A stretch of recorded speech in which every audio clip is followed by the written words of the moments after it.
Good afternoon, guys. Tingnan niyo yung pagkain ko. Ang laki-laking kubus. It's a huge kubus. Very big one. See? They are calling it Pakistani kubus. And they have this, what do you call this one? Zatar with labna. This one. It's a kubus also, but they put something inside. It's a cheese and za'atar inside, and of course my drinks, coffee with milk, and my water. So let us try this one. It's a big one, right? Yeah, let's eat. But it looks became now chewy. Masarap to pag bagong luto, mainit pa eh. Tapos wala akong sausawan, so kailangan. Ang hirap pala nitong kunin. Ay. Yeah. Sila.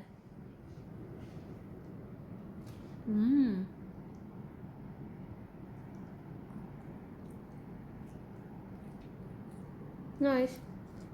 Para tayo mag-breakfast pa lang. Sausaw natin sa kape.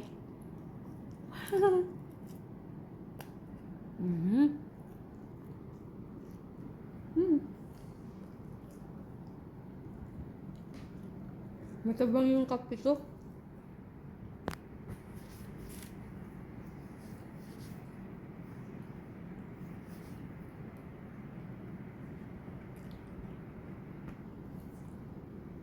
Ganito po yung buhay dito sa FW.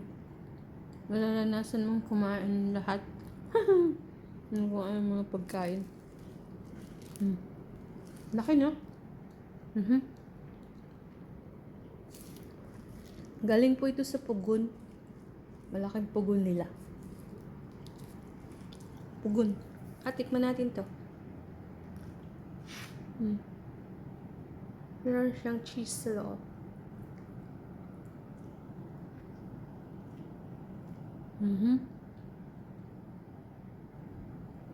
Ito pala yung lagi nilang binibili. 3 dirhams na pala yan. Kala ko mahal.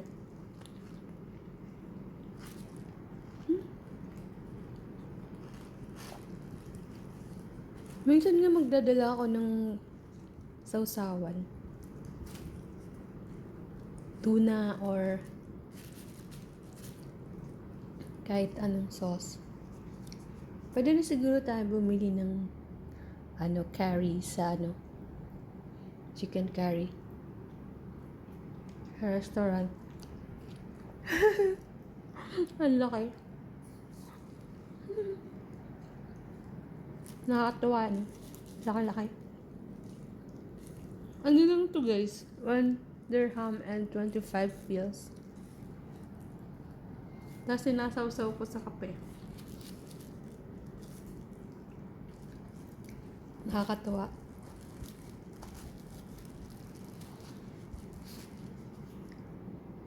Ayan, sausaw sa kape. Sausaw.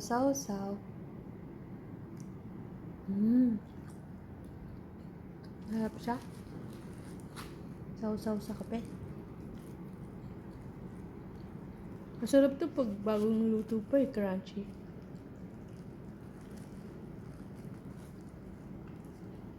Alam nyo, yung mga sa Pakistan, ginagawa nila to, yung talagang sa pugon. Sa pugon talaga nila, sinasalang. Yung ang gamit nila kahoy.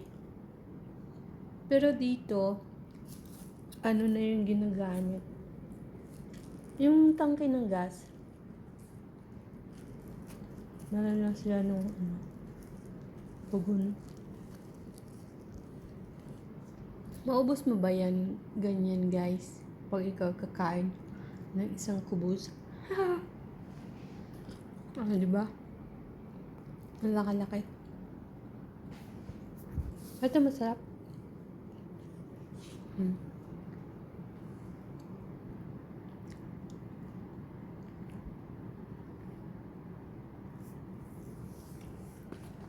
Yun pala sila nabili.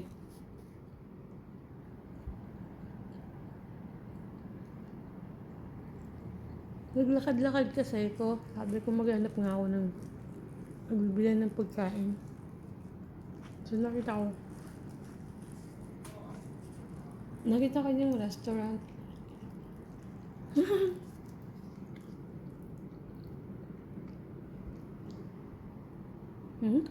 Sarap.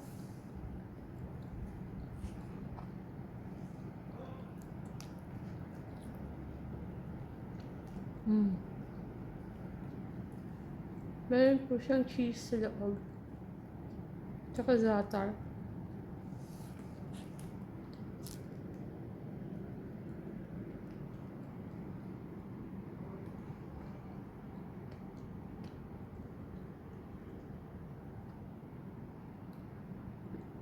Tapos inuman natin ng kape.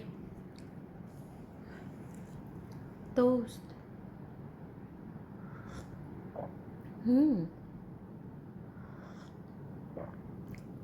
Solved na yung aking lunch.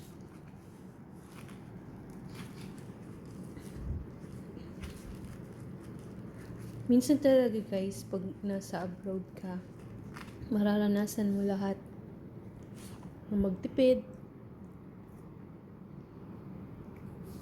Siguro po yung mga ibang katulad kong OFW na wala pa masyadong responsibilidad sa buhay. Medyo magaan pa yung buhay nila. Pwede pang bumili ng kahit ano. Ako kasi wala. Ubus lang yung sahod ko pagpadala. Kaunti lang yung tinitira ko sa sarili ko pang makatapos na naman lang yung 1 month. Hanggang sa makasahod. Pero okay lang yun. Masaya naman ako pag nakakapadala na ako.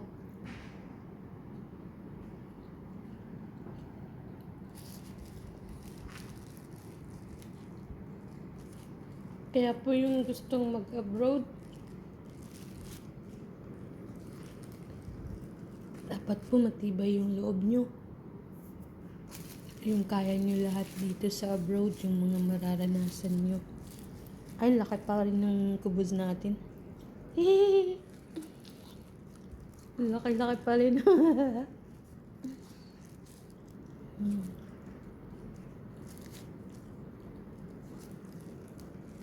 Grabe.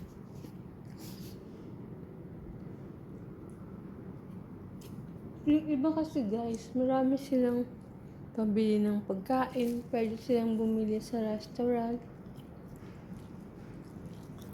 Pwede silang kumain kahit saan. Ako po, kailangan kong kontrolin yung gastos ko eh. Kasi pag hindi ako nag-control ng gastos, wala. Nga. Magiging nga tayo.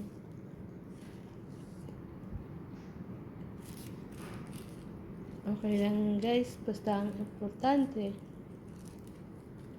nakakapagbigay tayo sa family natin. Para sa akin, masaya na ako dun.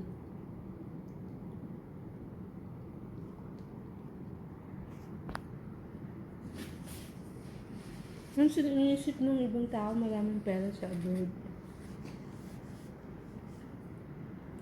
Pero, hindi po siguro.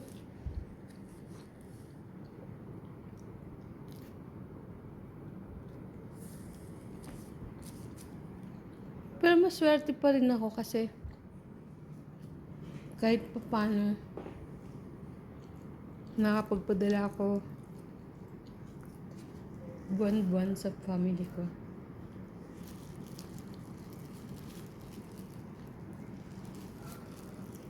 Mahirap pala itong ubusin, no? Sobrang laki kasi.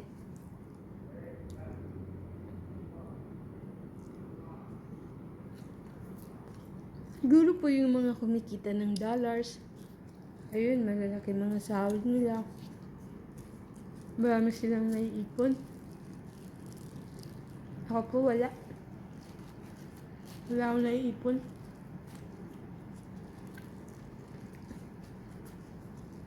Kasunod guys, magdadala akong sardinas sa usawa ng kubos.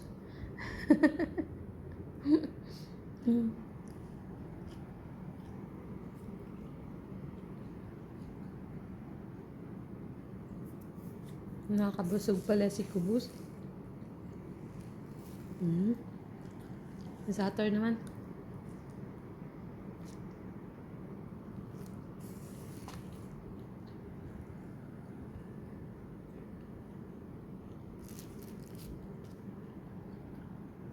Masarap ang buhay guys. Maging mahirap. Kasi yung pag sobra-sobra yung pera ng tao, minsan hindi rin sila masaya.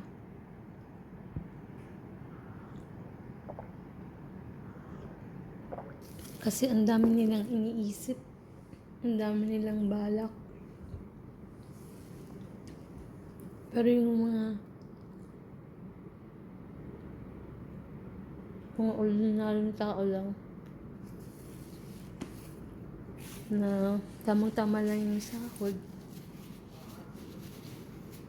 talagang binabudget lang nila yung sahod nila, mapagkasya lang sa isang buwan. Kaya maswerte yung mga pamilya natin sa Pinas. Kaya po yung mga may malalaking sahod, saludo po ako sa inyo. Mabuhay po tayong lahat ng mga OFW. Sa lahat ng ating mga pinagdadaan ng hirap at pagod dito sa abroad. Pero napupunan naman yun ng saya pag nakikita natin na maayos yung buhay ng ating pamilya. Ayan. Saw-saw.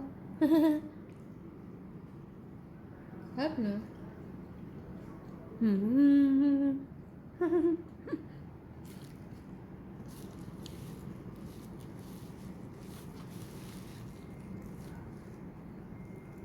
Lagi na guys.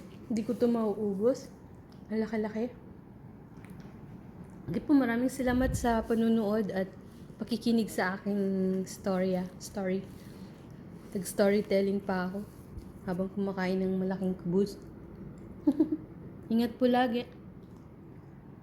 Maraming salamat sa lahat ng suporta.